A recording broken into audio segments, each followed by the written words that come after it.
tudo bem? Meu nome é Camila Coradetti. Eu sou formada em Cinema e Audiovisual pela Universidade Federal da Integração Latino-Americana, UNILA.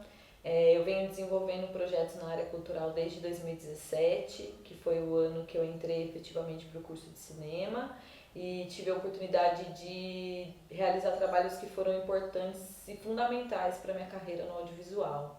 Eu sou de família muito humilde, comecei a trabalhar com 14 anos. Eu morei em Londrina, fui morar em Curitiba, morei em Mauá, ainda quando adolescente, né? E lá eu trabalhei entregando panfleto na rua, trabalhei como vendedora em shopping. E com 17 anos eu tive que largar o meu último ano do ensino médio.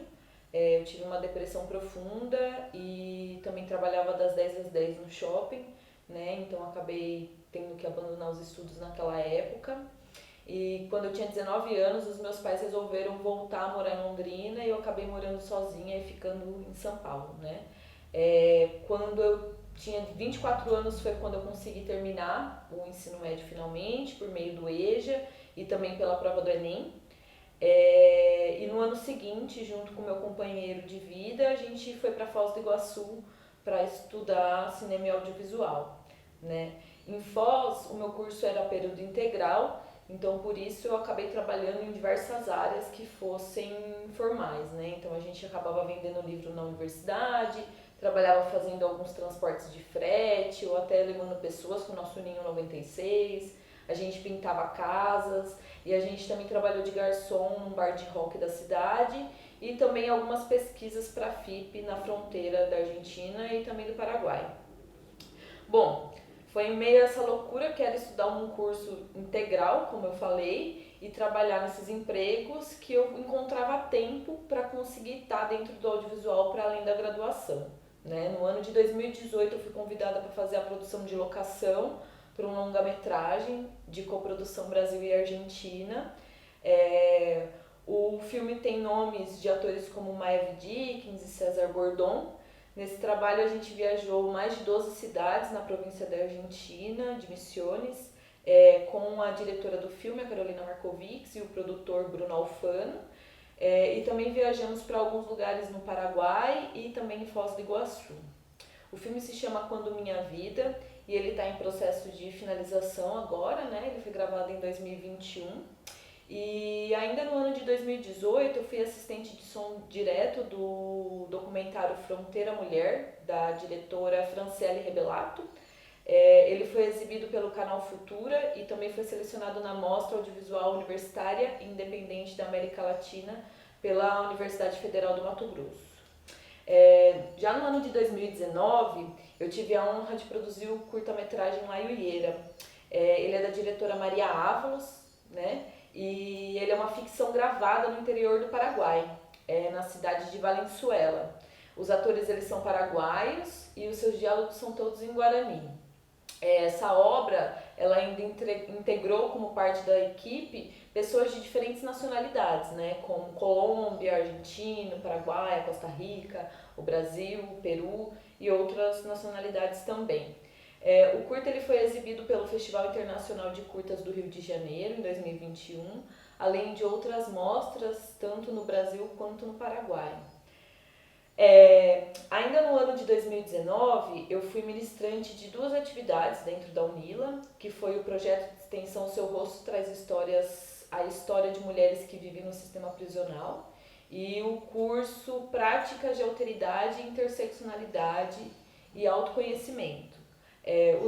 Ambos os projetos eles foram desenvolvidos na DP de Foz do Iguaçu com as mulheres privadas de liberdade e também com as agentes que trabalhavam lá.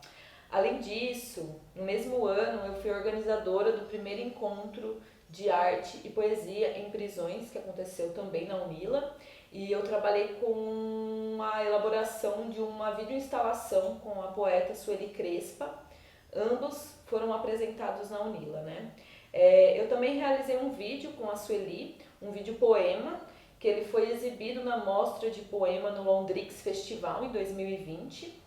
E já em 2021 eu realizei o curta-metragem Ao Tempo, que foi selecionado para a mostra em curtas de Uberlândia e também para o Festival do Minuto, né? O curta, ele além de produzir Além de produzir ele, eu também atuei, né? E foi realizado aqui em casa, no contexto da pandemia mesmo.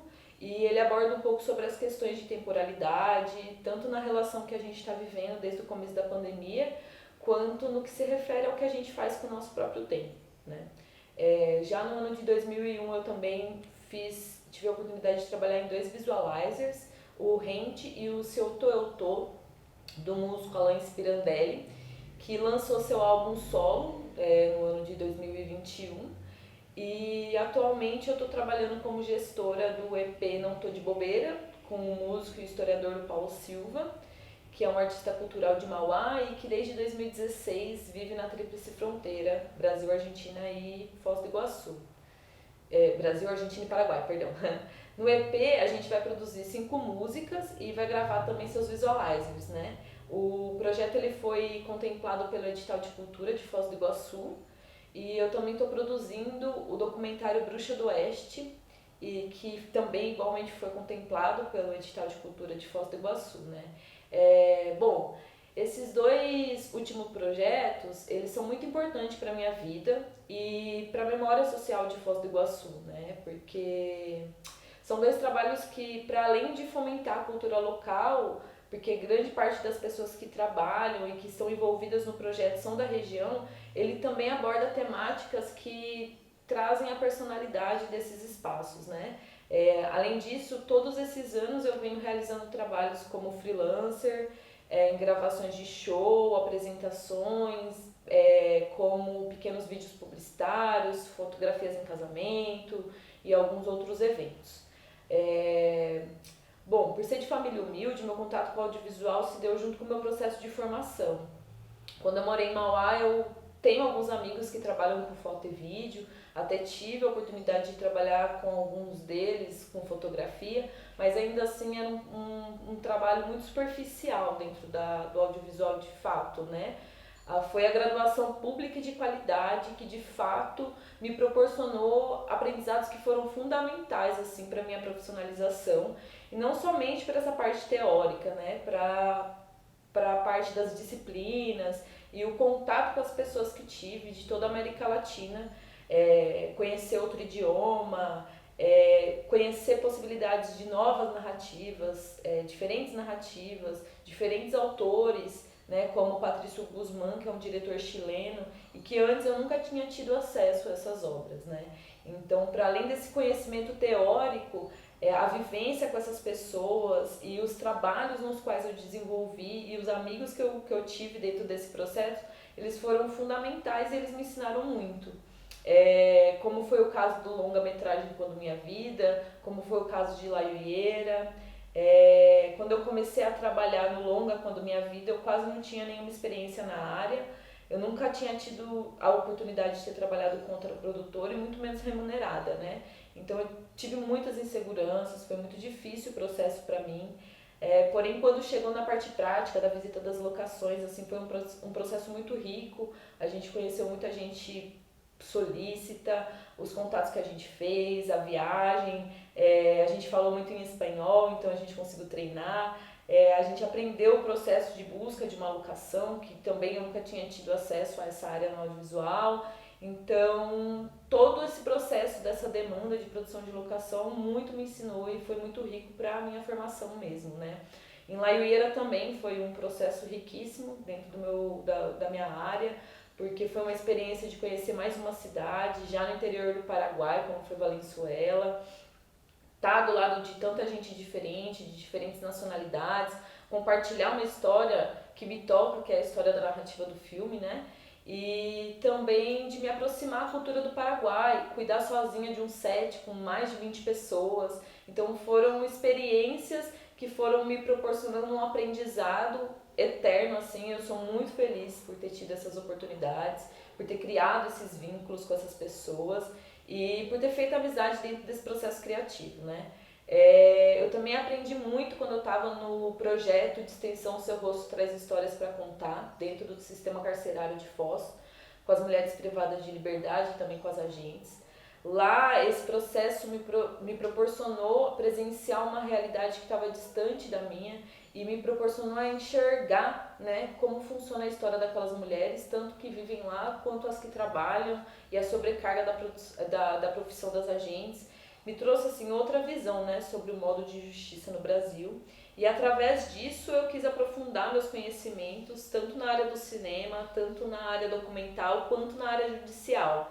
E foi desse fomento, desse interesse, que eu fui desenvolver meu trabalho de conclusão de curso, meu TCC, e ele foi uma monografia que estuda 2 documentários brasileiros, que são realizados pela diretora Maria Augusta Ramos. Esse TCC eu apresentei em outubro do ano passado, mesmo com todas as dificuldades, sejam elas emocionais ou materiais, que foram impostas dentro dessa pandemia, né? Os filmes que eu estudei no meu TCC são Justiça e Juízo, da diretora Maria Augusta, e eles são obras que que fazem parte da trilogia da diretora, que retrata as características do judiciário brasileiro. Eles são filmes que registram cenas de audiência no estado do Rio de Janeiro. O primeiro filme são com homens, em sua grande maioria negros e pobres, e Juízo, que é o segundo filme, ele trabalha com menores infratores. A diretora, ela usa um método de câmera estática e ela captura as audiências no seu modus operandi, né? Então, ela através dessa dinâmica, ela acompanha e constrói um arco narrativo em torno do processo judicial desses réus que são retratados. Os filmes estudados na minha monografia, eles me possibilitaram conhecer mais sobre o cinema brasileiro documental e também sobre diretoras mulheres, né? Então eram 2 interesses que eu tinha de estudo e que me possibilitou ir atrás de outras diretoras e outras obras. E também ele me aguçou esse tema por eu gostar e sempre ter interesse de estudar política, judiciário, direitos sociais, o cinema e a história. Para além dessa experiência teórica, nos últimos anos de pandemia, foi longos meses assim, foi muito desafio, eu tive depressão novamente, ansiedade, tive muita dificuldade de lidar com o momento atual, de entender o que a gente estava passando, né, e tá no processo de finalização da graduação, então foi muito difícil para mim. Eu me apeguei muito à minha área como meio de fuga, né, e em todo o caos que a gente vivia. Então essas experiências, elas foram momentos de alegria para mim, foram momentos de gratidão e também alguns dos poucos momentos que eu pude compartilhar com as pessoas, mesmo que remotamente, né, sejam nas aulas ou dentro das reuniões, dos projetos, eu pude estar em coletivo, mesmo com distanciamento.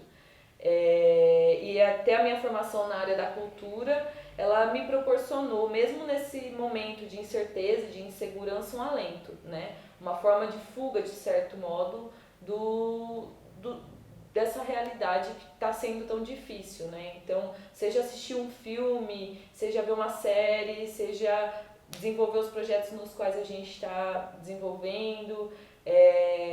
Mesmo antes de sair, foram 12 meses que eu fiquei em isolamento total e só a arte foi capaz de me manter, né, em pé.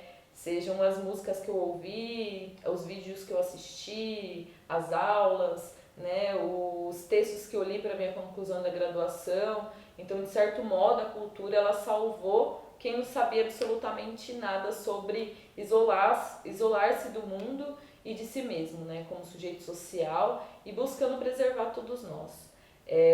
Foi através da arte que a gente se conectou com o restante da sociedade, né?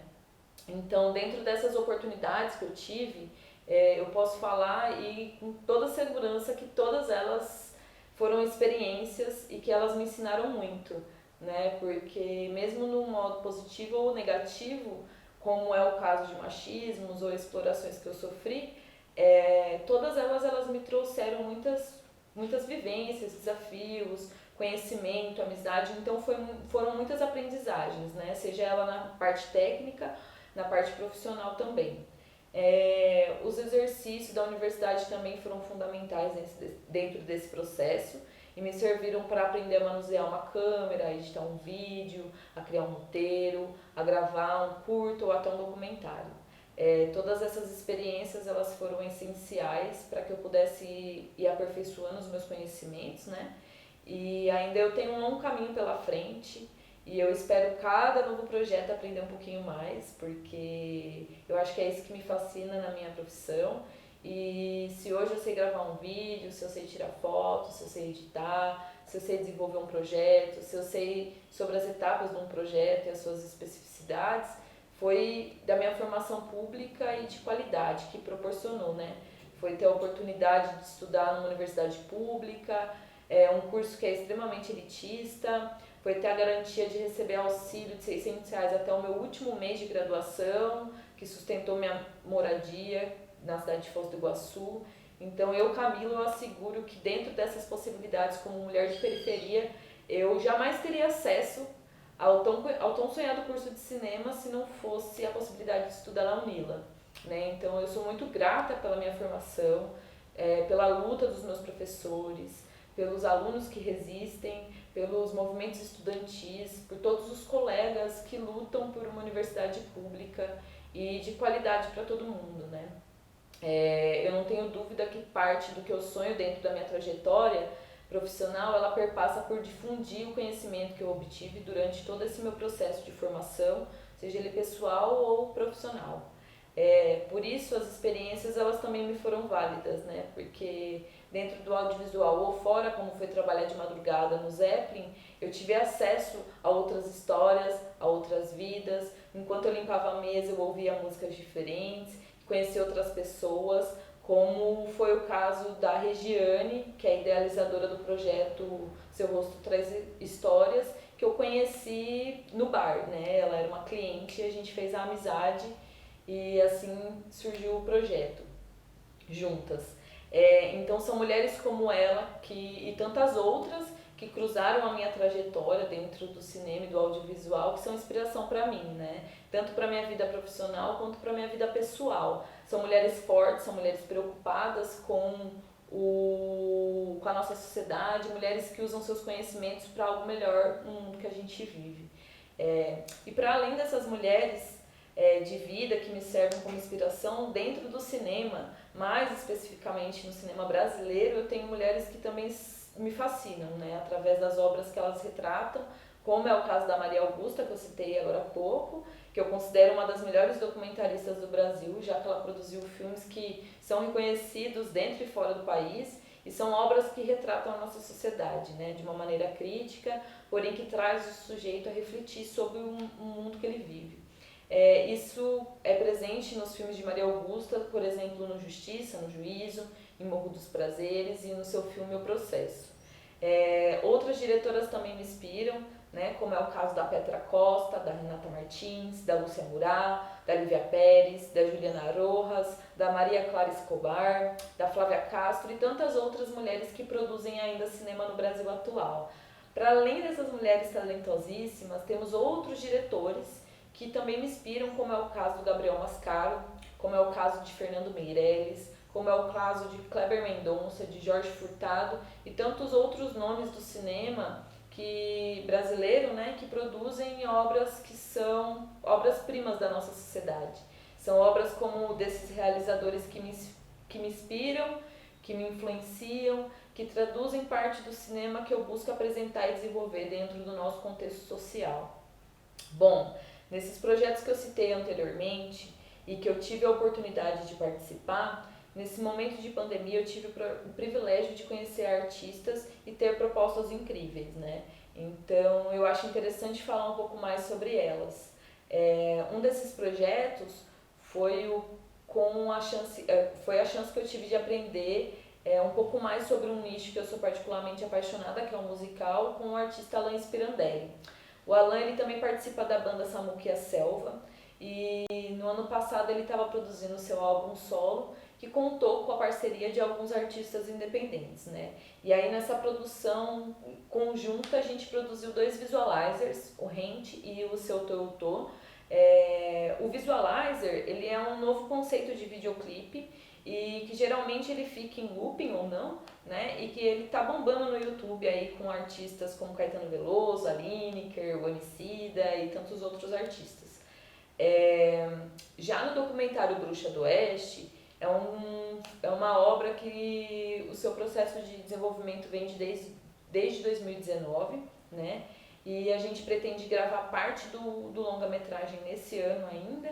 Ele é um projeto lindo, assim, que conta com duas pessoas incríveis, né? Conta a história de duas pessoas incríveis, que é de Maria Luísa, que é uma professora, ativista, que infelizmente faleceu em 2016, e sua filha João. Ela é uma obra potente e cheia de pessoas especiais para retratar uma história que perpassa tanta gente, né? Outro trabalho incrível que eu estou tendo a oportunidade de trabalhar é no EP Não Tô de Bobeira. Serão gravadas 5 músicas e seus 5 visualizers também. O grupo de samba ele é formado na cidade de Foz do Iguaçu, com pessoas de diferentes idades, diferentes contextos e lugares da América Latina e do Brasil, né? O samba perpassa o artista Paulo Silva e a sua trajetória como músico popular. O projeto está previsto para ser gravado em maio de 2022 e ele vai ser uma experiência única para mim, assim, né?